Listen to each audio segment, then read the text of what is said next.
Alors, est-ce que l'expérience dans une boutique de luxe va bientôt ressembler à celle de Pamela, la cliente que vous avez vue dans cette vidéo, avec un vendeur toujours plus augmenté par la data et des écrans pour une expérience plus connectée?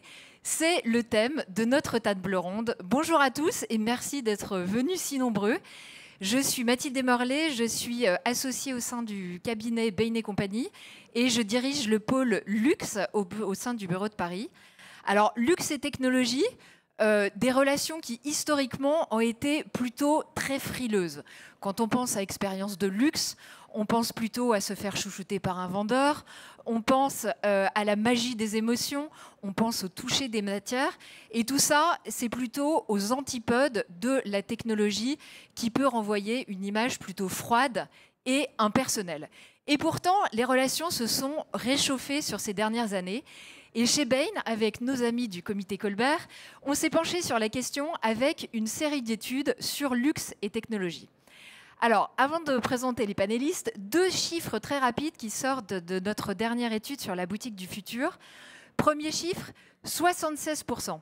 76% des clients du luxe qu'on a interrogés sont demandeurs d'expériences supportées par la technologie. Et vous pouvez penser par exemple à l'essayage virtuel en boutique et puis aussi à des expériences immersives pour découvrir l'univers de la marque. Deuxième chiffre, 61%. Pour 61% des clients du luxe, c'est l'humain, la relation entre le client et le vendeur qui est le critère numéro 1 pour faire du passage en boutique une relation absolument extraordinaire et inoubliable. Alors les clients disent oui, oui à la technologie, mais avec un usage qui est complètement différent de ce qu'on attend dans le retail de masse, jamais en self-service et puis beaucoup plus dans l'objectif d'une relation personnalisée, plus que dans un objectif de pure efficacité. Alors, pour débattre de cette relation un peu subtile entre technologie et luxe, on a réuni un panel de 4 invités d'exception. Alors, je vais commencer par le gardien du temple du luxe, le comité Colbert, représenté par Laurent Denquin. Alors, Laurent, tu es depuis 15 ans directeur de cabinet et directeur des études au sein du comité Colbert. Qu'est-ce que le comité Colbert? C'est la voix du luxe français, une association qui regroupe 93 maisons et 17 institutions culturelles. Et puis, on a aussi avec nous les grands orchestrateurs de l'expérience client au sein des plus grands groupes de luxe. Je vais commencer par Delphine Tourellin. Alors Delphine, un parcours de 19 ans chez L'Oréal et il y a 3 ans, tu as rejoint les équipes d'Yves Saint Laurent Beauté pour une mission assez exceptionnelle qui est monter de toutes pièces l'équipe Customer Experience et développer tous les sujets et tous les services de Beauty Tech dans tous les canaux retail, à la fois online et offline. À tes côtés, Gonzague de Piret. Gonzague, après 15 ans, a développé une expérience omnicanale dans le monde plutôt industriel. Tu as rejoint le groupe LVMH et tu t'es plongé dans le monde aussi de la beauté chez Sephora pendant 3 ans et demi, avant de rejoindre le groupe il y a 6 mois pour devenir Chief Omnichannel et Data Officer chez LVMH, donc pour accélérer le digital des maisons LVMH. Et enfin, Grégory Boutet. Grégory, après une carrière assez impressionnante entre France et côte ouest des US et dans les plus grands noms des pure players, tu as rejoint il y a 6 ans le monde du luxe en tant que Chief Client et Digital Officer de Kering pour donner un vrai coup d'accélérateur au digital dans les maisons de Kering et introduire des techs en rupture dans les maisons du groupe. Alors, première question pour Laurent.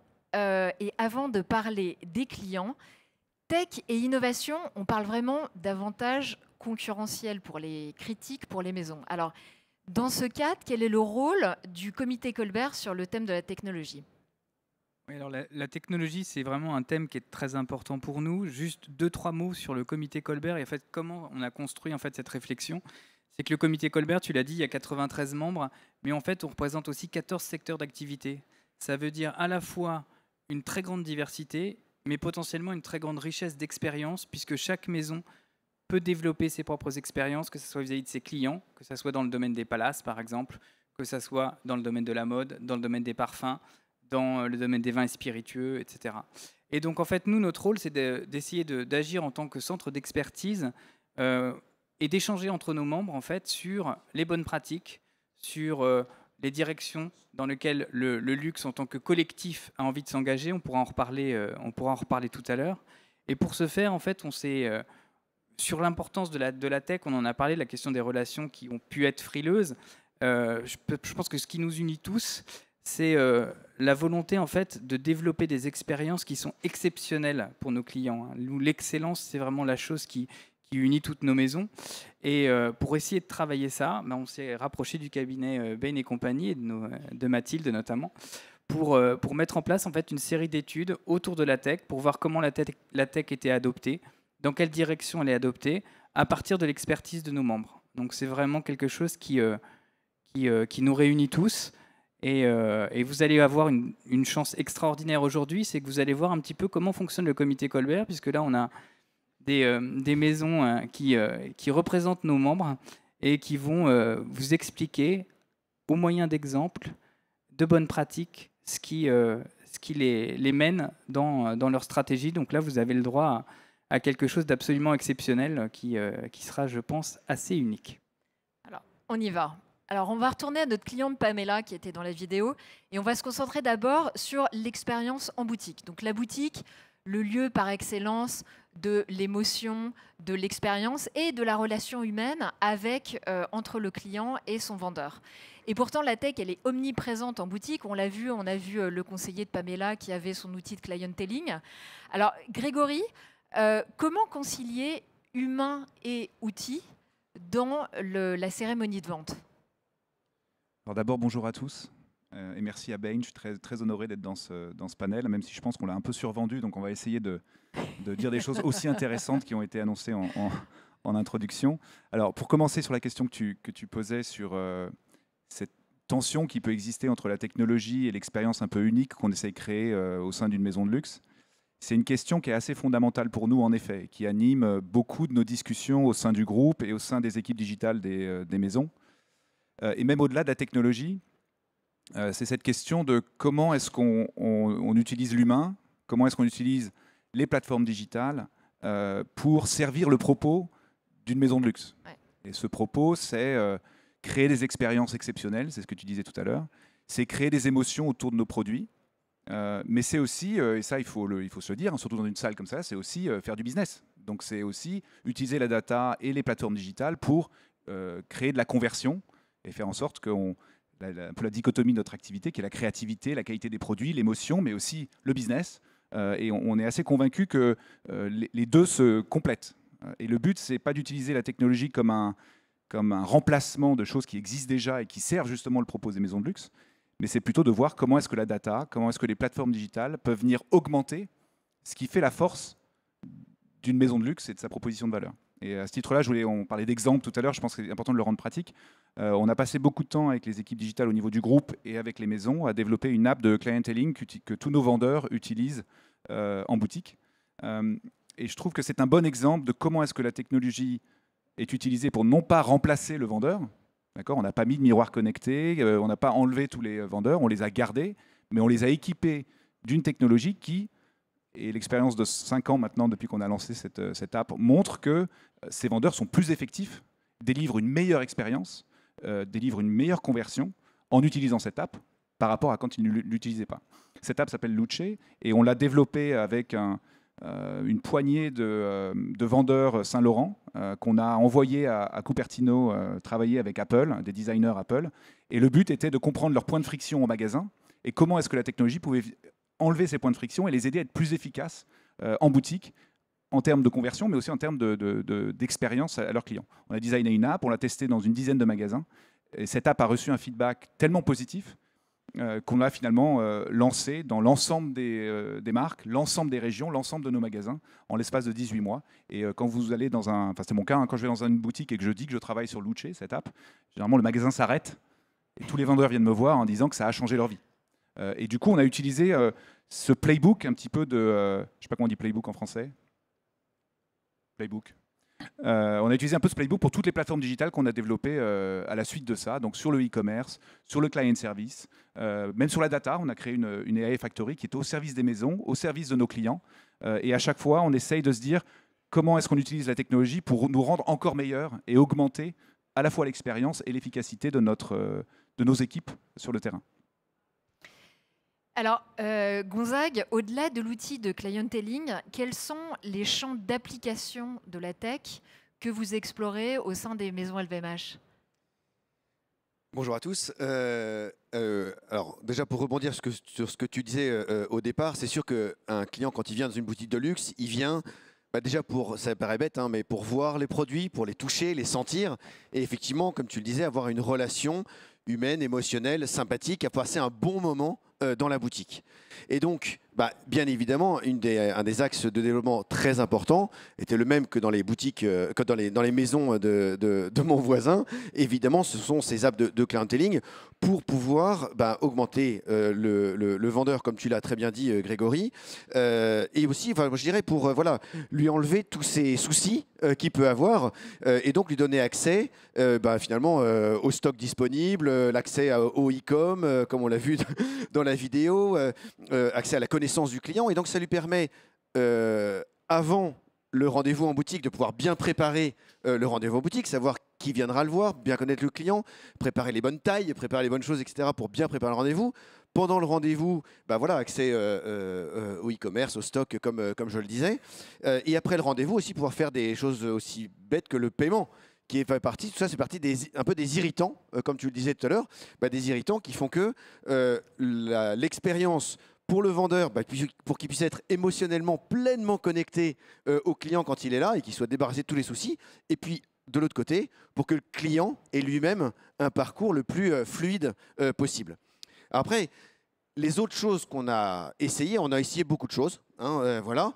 Et je dois dire très humblement qu'il y a eu des succès, il y a eu des échecs dans tous les trucs qu'on a essayés.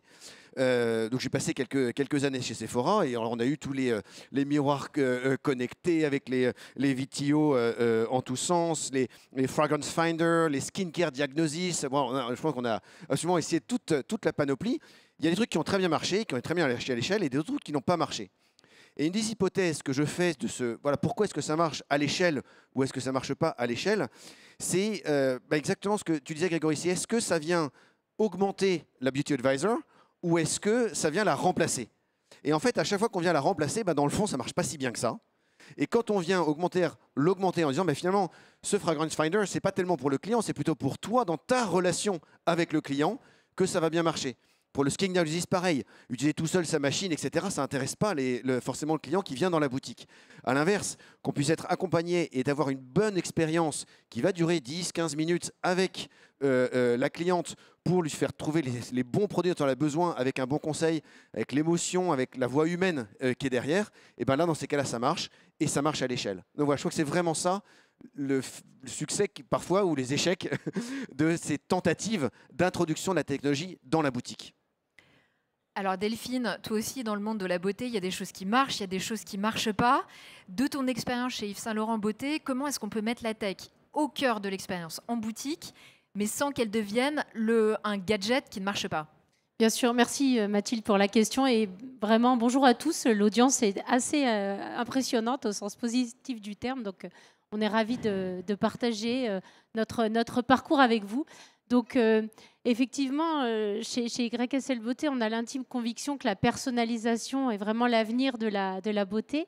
Et c'est la raison pour laquelle nous avons inscrit la Beauty Tech au cœur de l'expérience client. Et donc, depuis un petit peu plus de 2 ans maintenant, et avec l'aide de mon équipe qui est là dans la salle et que je salue et que je remercie, nous avons développé un certain nombre d'offres Beauty Tech qui vise justement à augmenter l'expertise de nos conseillères de beauté et non pas à les remplacer. Donc, vous entendrez beaucoup parler de ce mot « augmenter », un peu angliciste.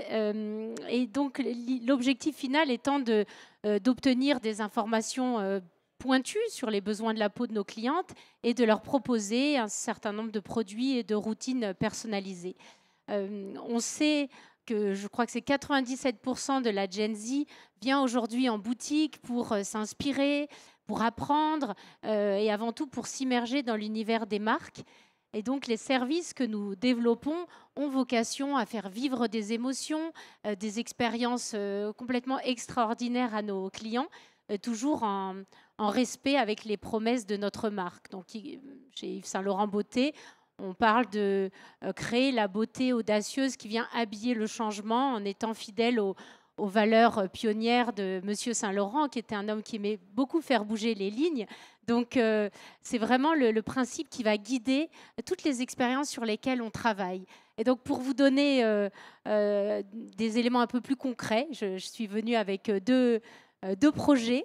Évidemment, ça serait mieux de les voir en point de vente et je vous invite à les découvrir. Le premier, vous en aviez peut-être entendu parler, on l'avait présenté il y a 2 ans, ici même à Vivatech. Il s'appelle Sensation. C'est la première consultation parfum sur mesure en boutique qui est basée sur les neurosciences. On sait que c'est très difficile aujourd'hui de mettre des mots sur des émotions, de venir choisir un parfum. Il faut avoir du vocabulaire un petit peu technique. Et cette expérience vient justement lever ces irritants consommateurs. Et ce qui est absolument magique, c'est que finalement, on se laisse porter. C'est le cerveau qui va faire le travail à la place du client. Donc, l'expert parfum vient positionner ce casque neuroconnecté sur la tête de nos clients. Et il est invité à finalement à inspirer, à se relaxer. Et on va lui faire sentir 6 notes olfactives, donc des notes boisées, musquées, florales, etc. Le casque, qui fonctionne sur le principe de l'électroencéphalogramme, va mesurer les réactions émotionnelles du cerveau justement à ces différentes notes. Et ce qui est absolument extraordinaire, c'est que le client, à l'issue de cette consultation, va découvrir son profil olfactif unique et donc va découvrir que peut-être les notes citrus vont l'énergiser alors que les notes boisées vont lui apporter beaucoup de relaxation.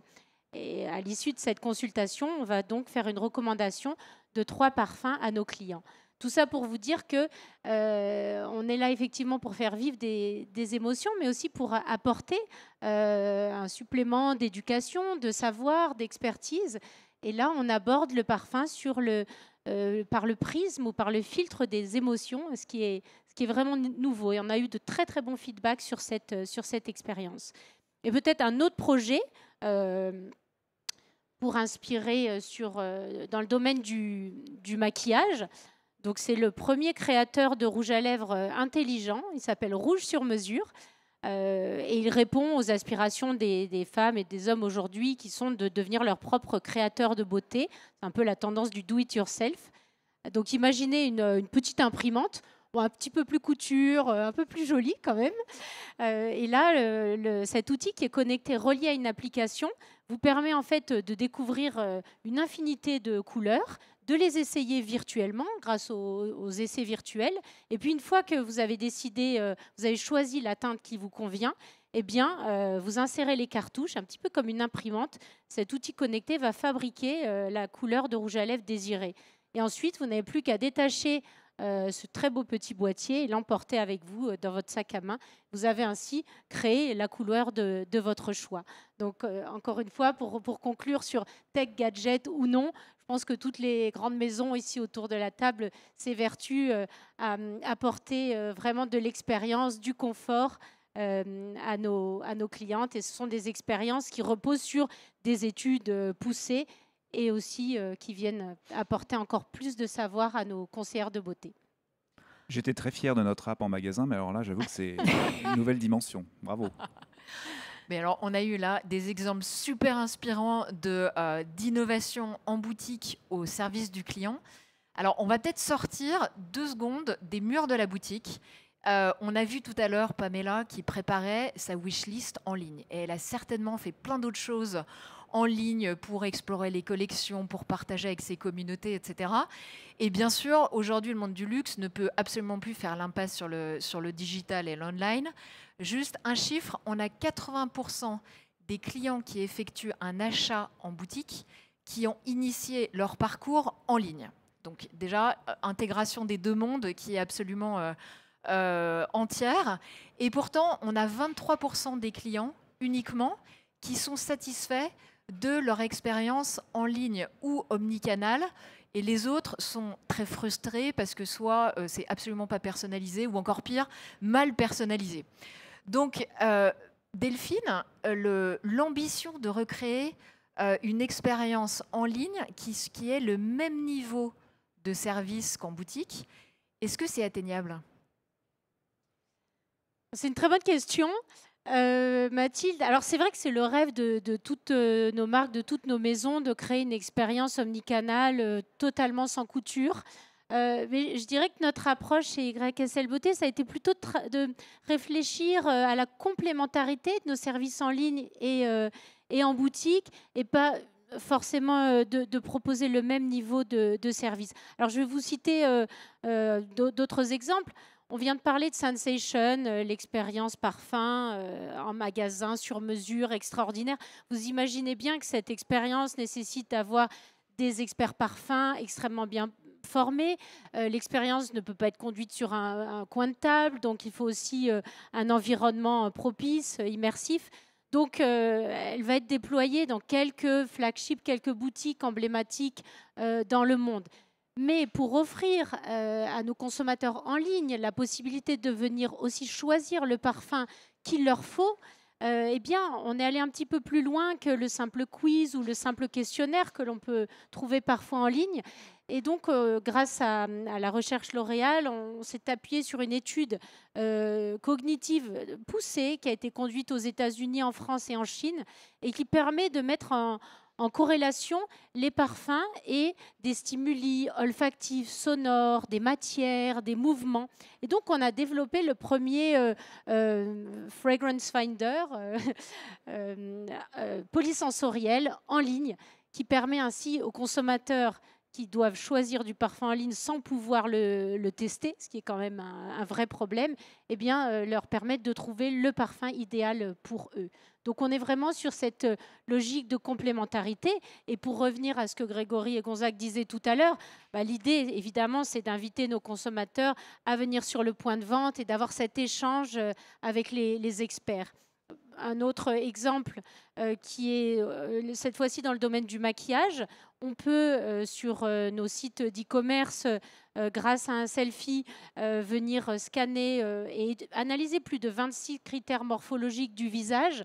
Et là, on vous propose un look, un assortiment de produits de maquillage fait pour embellir vos traits, on va dire.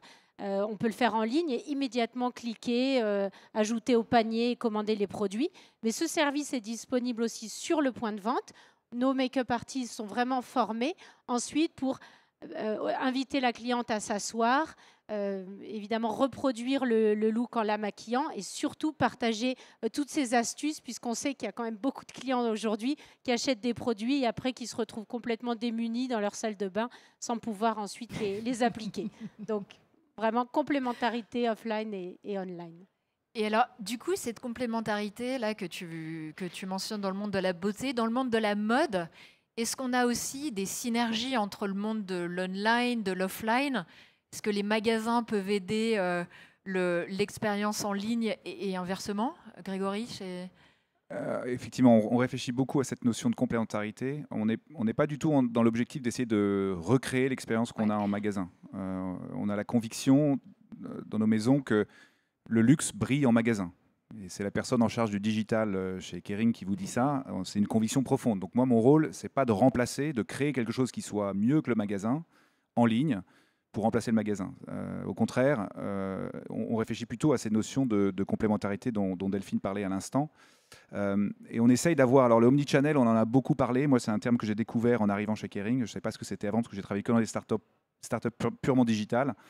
Et j'ai vu plein de définitions différentes. Nous, on essaie d'avoir une approche très pragmatique sur l'omnichannel. On pense d'abord à la technologie comme un moyen, pas comme une fin.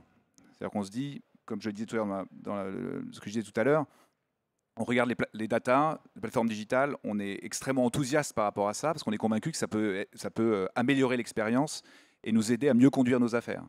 En revanche, on pense que c'est complémentaire par rapport à notre activité qui reste en magasin. Donc, est-ce que la technologie vient aider? La deuxième chose, c'est est-ce que ça vient créer des expériences exceptionnelles qui restent la raison d'être du luxe et ce pourquoi on existe? Et 3, est-ce que ça vient aider le client? Et on essaye d'avoir un peu une approche, de penser au point de friction pour le client et de voir comment est-ce que la data et les plateformes digitales peuvent venir adresser ça. Et si on prend des exemples concrets sur le e-commerce et nos boutiques en magasin, on est convaincu que chacun de ces canaux, chacun de ces points de rencontre avec nos clients, qui sont différents, qui ont des objectifs très différents, on est convaincu qu'ils sont plus forts du fait de l'existence de canaux connexes. Exemple, vous êtes en magasin, un produit n'est pas en stock, bah c'est quand même mieux quand le vendeur, grâce à l'app de clienteling qu'on a développé, peut commander directement sur le stock e-commerce pour pouvoir livrer le client le jour d'après au pas de sa porte. C'est mieux que s'il n'avait pas cette possibilité de le faire. De la même façon, on génère du trafic grâce au site de e-commerce dans nos magasins, grâce à la fonctionnalité d'acheter en magasin, venir retirer, acheter en ligne et venir retirer en magasin. Donc, notre conviction, c'est que nos boutiques sont plus fortes du fait de l'existence de nos sites de e-commerce. Et c'est comme ça qu'on a construit notre plateforme de e-commerce au niveau du groupe, nativement omnichannel, et qui permet l'ensemble de ces cas d'usage qui améliorent l'efficacité de nos vendeurs et améliorent l'expérience de nos clients en magasin. Mais de la même façon, le e-commerce est plus fort du fait de notre réseau de magasins. On a de multiples fonctionnalités où, par exemple, on augmente l'assortiment disponible sur nos sites grâce au stock qui est disponible en magasin. Un produit qui n'est par exemple pas dans nos stocks de e-commerce, s'il est disponible dans certains de nos magasins, eh ben, le client peut commander ce produit et se le faire envoyer par le magasin. De la même façon, on a fait des tests pour essayer d'apporter un petit peu de la magie de ce qui se passe en magasin, où on a rendu disponible certains de nos vendeurs via des vidéos, des consultations vidéo sur nos sites de e-commerce. Donc là, on voit comment est-ce que nos sites de e-commerce sont plus forts du fait de l'existence de réseaux retail. Et c'est pas, cette complémentarité, elle n'est pas uniquement sur nos sites de e-commerce par rapport à nos boutiques, qui est un peu l'angle un peu évident, mais on le constate aussi sur nos stratégies d'engagement client. Nos stratégies d'engagement client, elles ne sont pas uniquement en ligne. On construit aujourd'hui, avec notre équipe de client engagement et avec les maisons, des parcours qui sont omnicanaux. C'est-à-dire que quand vous êtes client d'une maison, vous achetez votre produit et on va continuer ce dialogue avec vous au travers de multiples canaux. Évidemment l'email, le téléphone, enfin SMS et WhatsApp, mais aussi avec le dialogue avec le vendeur en boutique. Et donc tous nos client journeys sont construits et pensés de manière omnichannel en utilisant la force de chacun de nos canaux. Et c'est comme ça qu'on essaye de penser l'omnichannel pour essayer de le rendre le plus pragmatique possible et toujours avec cet objectif d'utiliser la data, les plateformes digitales pour créer des expériences exceptionnelles et créer l'émotion autour de nos produits et de nos maisons. Alors, parcours canaux complémentaires, parcours hyper connecté entre online et offline. Et bien sûr, tu le disais Grégory, on pense tout de suite à la data qu'il y a derrière. Et du coup, comment est-ce que vous tirez profit au sein du groupe LVMH sur les data propriétaires, donc les first party data, ou même au-delà, pour créer ces parcours qui sont hyper personnalisés et qui sont extrêmement continus entre les points de contact? En tout cas, on essaye qu'il soit le plus continu possible, le plus fluide possible. Mais en tout cas, on y travaille ardemment. Je repars juste du site web, du site e-commerce, comme tu le disais. Dans le fond, je pense qu'on peut dire qu'il a 4 fonctionnalités. La première, c'est déjà faire découvrir la marque en tant que telle. C'est bien sûr de faire du site du commerce, du e-commerce en direct. Troisièmement, c'est de pouvoir proposer plein de services. Tu as cité le click and collect et plein d'autres, tout ce qui est care, repair, etc. Et le quatrième, c'est d'emmener en boutique tout le drive to store qu'on peut faire depuis le site internet. Après, ta première question de est-ce qu'on peut être aussi différencié en ligne qu'en boutique, dans le fond, je ne crois pas. Je crois que la différenciation, elle est maximale en boutique et elle est partielle en ligne. Et je pense que toutes les expériences que les uns et les autres ont pu faire pour se différencier trop en ligne, on s'éloigne trop d'un parcours un peu traditionnel en ligne, finalement les clients sont un peu perdus et donc ça ne marche plus. Donc on doit rester connecté, on ne veut pas être trop différencié. Et dans le fond, le truc le mieux que le luxe a à offrir reste cette émotion en boutique. Et aujourd'hui, nos sites web restent quand même optimisés beaucoup pour faire du e-commerce. Et je ne sais pas s'il y a un rapport de cause à effet, mais c'est vrai que nos directeurs digitaux sont incentivés beaucoup sur leur vente e-commerce. Voilà. Et pourtant, si on se dit, ben, voilà les 4 fonctions, voilà ce que je devrais faire, etc. Bon, on n'y est pas tout à fait. Autant je pense que dans les boutiques, maintenant, on arrive à les incentiver sur les ventes en ligne. Autant dans l'autre sens, c'est pas encore tout à fait le cas. Très humblement, hein, je vous dis ça. Mais voilà, je pense que ça, c'est ça. Donc, il y a quand même un changement à opérer. Et pour opérer ce changement, j'ai l'habitude de dire à nos équipes digitales de prendre une comparaison avec, en disant que finalement, leur métier, c'est comme un métier de guide de haute montagne. Leur but à eux, le but d'un client, d'un guide de haute montagne, c'est d'emmener les clients vers le sommet de la montagne. Et le sommet de la montagne, bah, c'est fondamentalement l'expérience client en magasin, dans lequel on va pouvoir de nouveau voir, toucher les produits, les sentir, avoir l'émotion avec le vendeur, etc. Tout ce qu'on a dit avant. Ça, c'est le sommet. Et bon, il y a certains clients qui n'arriveront pas jusqu'au sommet, qui s'arrêteront au refuge. Ils feront du e-commerce, puis ils redescendront dans la vallée, et ils sont très heureux comme ça, et c'est très bien comme ça. Et puis il y en a d'autres, ils avec leurs savates, leurs sandales, ils vont juste faire le tour de la montagne, ils vont découvrir la marque, ils vont admirer le paysage, ils vont apprendre à connaître la marque, et c'est déjà très bien. Il n'y a aucun problème avec ça. Et voilà, donc ça c'est notre métier, finalement, d'être capable de conduire les clients jusqu'au mieux de ce qu'ils peuvent. Bon. Et c'est là que les data interviennent. C'est qu'en fait, le guide de haute montagne, expérimenté, il va savoir au premier coup d'œil comment le client est habillé, au but de ses premiers pas, est-ce qu'il a un bon pas, est-ce qu'il va arriver au sommet ou il ne va pas vraiment y arriver, etc. Bref, je vous la fais courte, le guide de haute montagne, il va très vite savoir où va aller le client à la fin, le plus probablement possible. Et en fait, cette expérience-là, elle est basée sur de la data, sur du machine learning, sur de l'intelligence artificielle. Et grâce à tout ça, en fait, on va pouvoir savoir très vite qui est le client, qu'est-ce qu'il vient faire et jusqu'où on va l'emmener. Et donc de pouvoir faire des sites qui soient de plus en plus dynamiques et personnalisés, comme tu le disais, Delphine. Et donc finalement, c'est là où la data, je pense, intervient beaucoup. C'est peut-être un petit peu pour différencier un peu mieux en ligne ce qu'on peut faire, oui, jusqu'à une certaine mesure, mais c'est surtout pour pouvoir personnaliser l'expérience en ligne le mieux possible. Alors, on a vu et on a eu plein d'exemples justement d'innovation au service du client. On va passer de l'autre côté du décor et on va regarder ce qui se passe en interne. Donc, on a une innovation qui est constante pour enchanter le client, le faire rêver et puis aussi fluidifier son parcours. Et ça demande, j'imagine, une sorte de machine d'innovation qui est assez intense dans vos maisons. Et en même temps, avec des standards et avec des exigences de qualité qui sont extrêmement spécifiques au luxe. Alors, Delphine, est-ce que tu pourrais nous dire le process et nous raconter le process pour lancer un nouveau service supporté par la tech? Comment ça se passe? Bien sûr, je suis vraiment ravie de répondre à cette question parce que je suis dans le groupe L'Oréal depuis quasiment, ça va faire 20 ans. Et c'est un groupe qui est plutôt, comme nos grandes maisons, habitué à faire des grands lancements un peu frontaux, à la même date partout dans le monde. Et ce qui est assez génial avec l'esprit d'innovation et l'esprit beauty tech, c'est qu'on travaille dans l'autre sens. Ça paraît évident quand on parle de beauty tech, mais dans une grande maison qui lance des produits, ça l'est moins. Et donc, on est très connecté au terrain, très connecté aux attentes de nos consommatrices. Donc, vraiment, je vais parler de 2 étapes. La première qui est vraiment l'approche de recueil des besoins, d'anticipation des tendances, donc compréhension des irritants des consommateurs. Et la seconde qui est la période la phase de pilote, de test and learn, où finalement, on apprend de ses erreurs. Tu le disais, on a fait beaucoup d'essais, on a désactivé certaines fonctionnalités qui ne marchaient pas.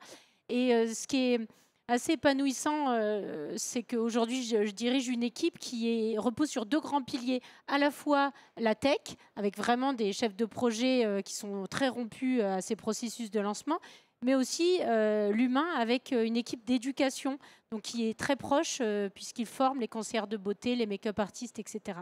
Donc première étape, c'est le recueil des besoins des consommateurs. Et si on prend de nouveau cet exemple de Sensation, on s'est appuyé sur une étude qui nous montrait que 77% des consommateurs aujourd'hui rêveraient que leur parfum leur apporte des bénéfices émotionnels. Mais bon, comment savoir quelles émotions sont provoquées par quel parfum? Et on sait aussi que 77% de ces mêmes consommateurs rêveraient d'une application qui les aide justement à trouver le parfum idéal. Donc vraiment, c'est fort de ces données consommateurs que nous sommes partis, grâce à l'équipe de recherche et innovation chez L'Oréal, donc à la recherche d'une start-up. Donc nous sommes associés à une start-up spécialisée dans les casques neuroconnectés, reliés aux émotions. Et c'est une technologie jusqu'à présent qui était utilisée dans le monde médical, mais que l'on a souhaité transposer dans le monde des parfums. Donc voilà pour la première étape. La seconde, le pilote. C'était il y a 2 ans, juste après l'exposition universelle de Dubaï. Donc on a fait ce pilote à Dubaï, formidable crash test. À Dubaï, évidemment, les clients sont très très pointus en ce qui concerne les parfums. Post-exposition universelle de Dubaï, je peux vous dire que la clientèle s'y connaissait un peu en tech. Et en troisième lieu, c'était une clientèle très internationale. Donc en 15 jours, on a recueilli énormément de learning. Et il nous a fallu plus d'1 an et demi pour un petit peu rectifier le tir et corriger l'expérience. Je vous cite juste un exemple qui est assez finalement symptomatique. C'est que nos experts parfums n'ont pas l'habitude de venir toucher la tête ou les cheveux de nos clientes. Et donc, c'était pour eux assez anxiogène de venir positionner les capteurs sur la tête des clients. Et on a eu un gros travail après d'éducation à faire pour que nos conseillères de beauté soient plus à l'aise avec cette gestuelle. Et puis, on avait trouvé que la recommandation parfum n'était pas 100% pertinente, donc il y a eu un retravail après de l'algorithme, de l'ergonomie du casque, etc. Donc vraiment, toute cette phase de test and learn était absolument cruciale. Et aujourd'hui, on est prêt à lancer dans plusieurs régions du monde, et l'expérience commence à être déployée en boutique. Donc on est fiers de ce parcours. Et on a hâte de venir l'essayer.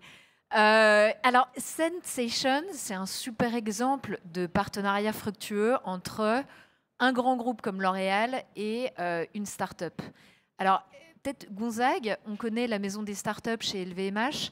Comment est-ce que vous vous organisez pour identifier les bonnes start-up, pour travailler avec elles, pour co-créer les services que vous allez mettre à disposition de vos clients et les scaler dans les maisons ?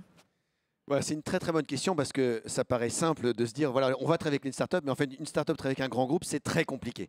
Voilà. Et donc il y a effectivement tout un dispositif qui marche relativement bien dans le groupe pour attirer déjà des startups, et donc voilà, de leur faire de la communication assez large et de pouvoir bâtir sur des succès un peu passés, pour pouvoir les attirer, ensuite pour pouvoir les sélectionner, sélectionner les bonnes dont on va avoir la conviction qu'elles vont pouvoir travailler avec les maisons du groupe, et qu'ensuite elles vont pouvoir scaler au fur et à mesure du temps. Ensuite, il y a tout un travail d'accompagnement des startups elles-mêmes pour les aider à les faire rentrer en contact avec chacune de nos maisons, etc., pour que la mayonnaise puisse prendre. Et en fait, ça ne suffit toujours pas. C'est-à-dire qu'ensuite, il y a un vrai travail avec les startups et avec les maisons pour s'assurer que le travail collaboratif va bien continuer, pour éviter le syndrome du côté de la grande maison de pas besoin de la start-up, on sait faire nous-mêmes, qui n'existe que chez les autres, mais bon, aussi parfois aussi en interne, et de la start-up qui va se faire un peu écraser par la maison aussi. Et donc il y a ce travail d'accompagnement qui est très important dans la durée, et je crois que c'est ça vraiment la clé du succès. Ce que je voudrais insister, c'est que l'innovation dans le groupe, la maison des startups, c'est qu'un des éléments. L'idée de travailler en open innovation, c'est qu'on est bien dans les 4 axes de l'open innovation. C'est-à-dire qu'il y a d'abord quand même l'innovation en interne dans le groupe, avec nos propres centres R&D. Bon, dans les autres groupes, il y en a aussi, mais c'est vrai qu'il y a aussi nos propres centres groupes R&D dans chacune de nos maisons. Et puis, des dispositifs R&D qui commencent à exister aussi au niveau du groupe, peut-être plus fondamentaux, et des recherches plus scientifiques, nom de l'opération Gaïa. Donc, il y a en interne, il y a avec les startups, on l'a cité, il y a aussi avec les grands partenaires, les grands partenariats qu'on peut faire. Alors ici, on peut parler des grands partenariats avec les grands groupes de technologie, voilà, que Olivier, ici présent, mène, mais c'est aussi avec d'autres grands acteurs industriels pour faire du co-développement. Ouais, et ça, je crois que c'est aussi un des axes très importants pour l'innovation. L'innovation devient de plus en plus complexe et elle doit requérir des expertises qui viennent de différents groupes et pas seulement différentes tailles d'entreprises, mais aussi de différentes expertises de différents groupes industriels. Et le quatrième élément, qui est le quatrième axe de l'Open Innovation, qui est hyper important pour nous, c'est les relations avec le monde académique. Souvent pour des recherches plus fondamentales, mais voilà, avec les grandes universités de ce monde, qu'elles soient en Californie, mais aussi en Asie ou en Europe, de pouvoir avoir ces liens importants avec les labos de recherche dans le monde académique, qui sont une source importante pour l'innovation du groupe. Alors, Grégory, quand on s'était parlé dans le cadre de notre étude avec Laurent sur la boutique des futurs, tu avais bien mis en évidence l'enjeu de bien identifier et comprendre en amont les techs de rupture, donc Web3, GenAI, etc. Et pour anticiper les changements du business et les vraies transformations du business. Comment chez Kering tu accompagnes ça pour que luxe et innovation se rencontrent pour créer les services de demain qui vont vraiment changer le business? Alors cette innovation de rupture, hein, que je vais un peu, j'écoutais avec attention tes 4 points. La façon de regarder l'innovation chez Kering, il y a l'innovation dans le day-to-day, dans le business de tous les jours. Donc quand on lance une app et qu'on a de clienteling dans tous les magasins et qu'on n'en a pas avant, c'est de l'innovation qui est au service du business. Là, on parle plus effectivement des tendances potentiellement disruptives, GenAI, Web3, seconde main. Enfin, on a plein de sujets comme ça où on se dit tiens, là c'est peut-être une rupture en termes de business model, en termes d'expérience, en termes de technologie. Et c'est un sujet qui est difficile parce que moi, j'ai pas mal travaillé dans des startups en Europe et aux US. Et la façon dont on innove dans des startups, surtout des startups digital natives qui n'ont qu'un produit digital, bah on crée une nouvelle fonctionnalité, on crée un nouveau business, une nouvelle app, un nouveau site, on le met en face de clients, on prend le feedback des clients et puis ça nous aide en itérant à se dire bon bah est-ce qu'il y a quelque chose là ou est-ce qu'au contraire c'était une mauvaise hypothèse et il faut arrêter cette initiative. Et dans le luxe c'est très compliqué à faire parce que le souci d'excellence et de perfection il est partout constant et donc mettre quelque chose qui par définition puisque c'est une technologie de rupture on ne sait pas si ça va marcher. Tu parlais tout à l'heure de toutes les erreurs qu'on a, nous aussi on en a fait plein, mais c'est compliqué dans le luxe. Quand on est une start-up, qu'on crée une nouvelle app, le coût n'est pas très important, mais dans le luxe la proposition de valeur, c'est la perfection, c'est l'excellence. Donc mettre en face de vrais clients des expériences, des technologies, des produits digitaux dont on n'est pas bien sûr qu'ils vont marcher, c'est un peu antinomique. Et je me souviens, dans mes premiers jours chez Kering, j'étais un grand fan de ce bouquin qui s'appelle Lean Startup, qui décrit justement ces méthodes d'agilité sur, on crée un MVP, donc minimum viable product, où on crée effectivement un produit sans faire trop d'investissement pour prendre le feedback du client. Comme ça, si ça marche, on fait les vrais investissements. Si ça ne marche pas, on arrête, on n'aura pas perdu notre temps ni notre argent. Et je me souviens que chez Kering, je disais, bon ben, ça on va le tester, on va le faire quick and dirty. Et quick and dirty, ça ne marche pas dans le luxe. Et donc, mais mine de rien, vous vous privez d'un moyen de tester de nouvelles technologies qui sont potentiellement des technologies ou des business models de rupture. Donc la réponse qu'on a apportée chez Kering, elle est triple. La première, c'est quand on est sur des sujets où on sent une appétence dans une maison. Je vais prendre l'exemple de la seconde main. Gucci avait très envie de tester ce service. Elle considère que la seconde main, donc la capacité de reprendre un produit qui n'est pas utilisé par un de nos clients, et pour lui permettre de le revendre, ça faisait partie de la gamme de services qu'il voulait offrir. Donc quand on sait que la seconde main est potentiellement disruptive pour notre industrie, on a une marque, une maison qui veut le faire. Donc là, on travaille avec elle pour tester et créer un produit, un service, et prendre le feedback du client et itérer sur ce service pour voir si effectivement c'est quelque chose qui peut être complémentaire et qui reçoit un bon feedback de nos clients. C'est la première façon. Donc on fait des pilotes avec les maisons et quand ça fonctionne, on scale. Quand ça ne fonctionne pas, on arrête. La deuxième chose, c'est l'investissement dans des startups. On a un peu parlé. C'est un très bon moyen pour nous d'aller tester des modèles qui sont un peu à la limite de ce qu'on peut faire sans prendre de risques sur nos maisons. Par exemple, on a investi dans une petite start-up en Angleterre qui fait de la location de sacs à main sur la base de membership. Donc on prend un abonnement et on peut louer des sacs à main de luxe.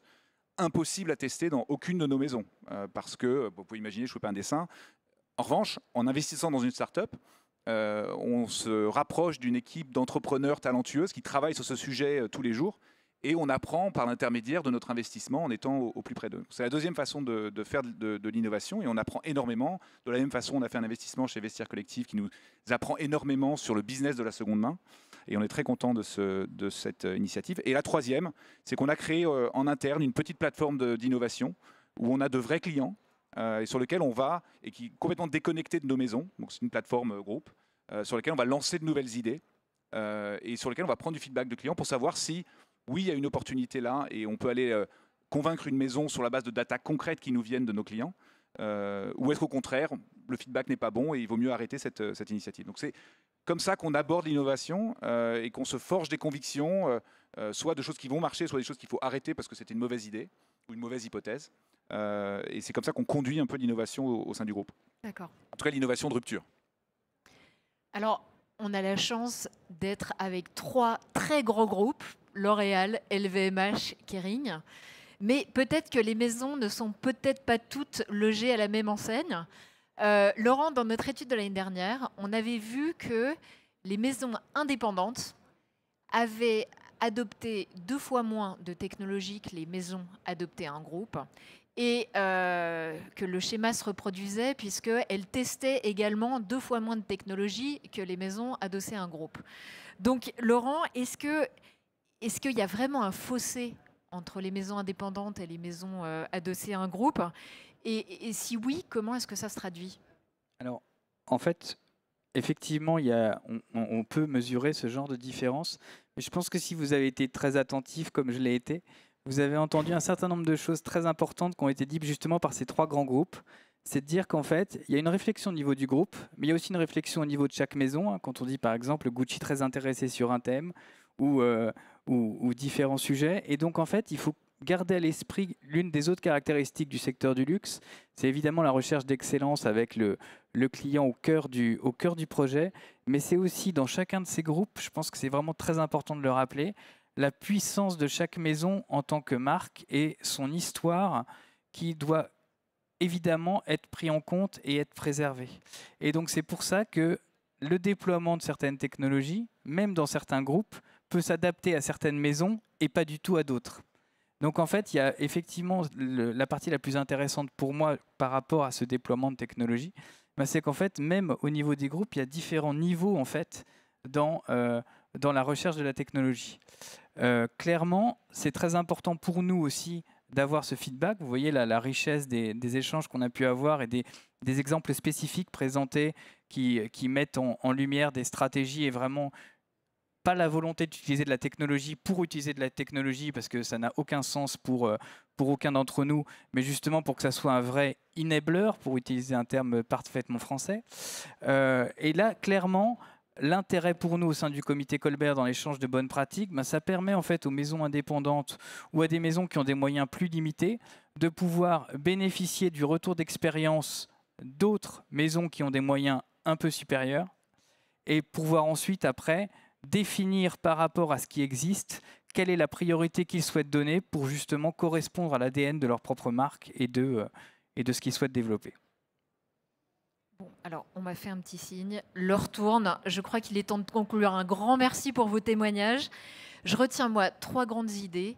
La première, la technologie dans le luxe, c'est l'anti-gadget. Elle est toujours au service du client pour enrichir et pour créer encore plus d'émotions dans la relation au client, ou alors pour faire émerger de nouveaux business models, tu parlais de la seconde main, Grégory, qui correspondent aux nouvelles attentes des consommateurs. Donc tech anti-gadget. Deuxièmement, je pense qu'on peut oublier l'image du luxe qui est potentiellement hésitante ou réticente par rapport à la technologie. Vous avez énormément évolué, vous avez créé votre propre modèle.